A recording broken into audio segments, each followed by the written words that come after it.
January 8th, 2026 delivered 3 NBA games worth talking about, and one of them made history. Over in Minneapolis, Anthony Edwards hit 10,000 career points and became the 3rd youngest player to ever reach that number, joining only LeBron James and Kevin Durant on a very short list. And then there was Charlotte versus Indiana. The Pacers arrived with the worst record in basketball, sitting at 6-31 after dropping 13 straight games, which set a franchise record for futility. Injuries had gutted this team all season, and the biggest blow came when Tyrese Halliburton tore his Achilles. Their coach Rick Carlisle had been stuck on 999 career wins for an entire month, and that's when Pascal Siakam decided enough was enough. Siakam finished with 30 points and 14 rebounds, but the number that mattered most was 11.5, because that's how many seconds remained when he drove to the basket and converted the go-ahead layup. LaMelo Ball came off the bench and exploded for 33 points in a losing effort, which meant Charlotte needed one good inbounds pass to have a chance at tying. TJ McConnell stole it instead, and the game was over. Pacers 114,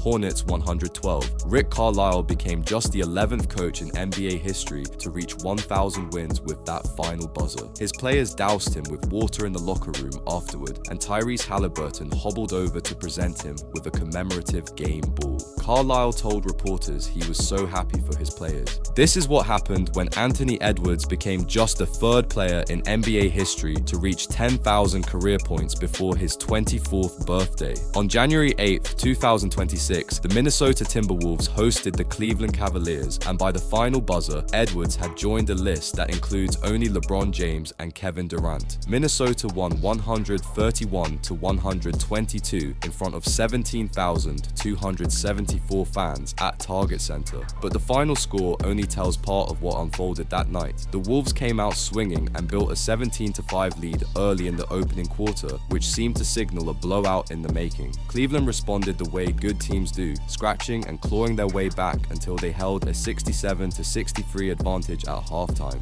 Nobody in the building knew what was coming next. Minnesota dropped 43 points in the 3rd quarter alone, matching their season high for any single period, and that explosion built a 20-point cushion. Julius Randle anchored the performance with 28 points, 11 rebounds, and 8 assists while posting a game-best plus 31. Season-high shooting numbers told a story: 57% from the field, 53% from beyond the arc, and 20 made 3-pointers spread across a lineup that looked unguardable. And Jaden McDaniels caught fire from everywhere on the floor, going 11 for 14 on his way to 26 points. Dante DiVincenzo buried 6 3-pointers and finished with 22 points. 4 different Wolves starters scored 22 or more, and then there was Edwards. With 6 minutes and 54 seconds remaining in the 4th quarter, he rose up for a 13-foot fadeaway from the baseline, and that shot pushed him past 10,000 career points. At 24 years and 156 days old, only LeBron James and Kevin Durant had ever reached that number younger. Here's what that means in context. Edwards beat Kobe Bryant's pace by 37 days and Carmelo Anthony's by 95 days. LeBron accomplished the feat at 23 years and 59 days,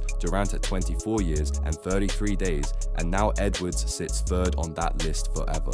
This is what happened when the Utah Jazz erased a 7-point deficit in the final 5 minutes to stun the Dallas Mavericks 116-114. On January 8th, 2026, at Delta Center in Salt Lake City, 18,186 fans watched Utah close the game on a 16-7 run and snap a 5-game losing streak. Both teams arrived in rough shape. Utah had dropped 5 straight and 9 of their last 11, including a heartbreaking overtime loss to Oklahoma City just the night before, which meant fatigue and frustration were already baked in. Dallas sat at 14-23 without Kyrie Irving, who tore his ACL back in March and hasn't played since. Utah jumped out early and never looked tentative. Cody Williams, making his first start of the season, threw down 3 dunks in the opening quarter, 2 of them alley-oops, and that burst of energy sparked a 22-6 run that pushed the Jazz ahead 27-17. Cooper Flagg and Anthony Davis combined for 41 points through 3 quarters. Halftime arrived with Utah up 58-55 and seemingly in control, and that's when Dallas flipped the script. Najee Marshall and Max Christie dynasty drilled back-to-back three-pointers in the third quarter, and suddenly, the Mavericks grabbed their first lead of the second half. Anthony Davis left with a left-hand injury at 2:08 remaining, and for a player who had already missed 20 games this season, the timing couldn't have been worse. When asked about it afterward, Jason Kidd kept it brief. He hurt his left hand, so that's all we have. He felt like he was fine. Whether that optimism holds up remains to be seen, but Davis losing those final 2 minutes meant Dallas had to close without one of their best options, and another close game that slipped away in the final minutes.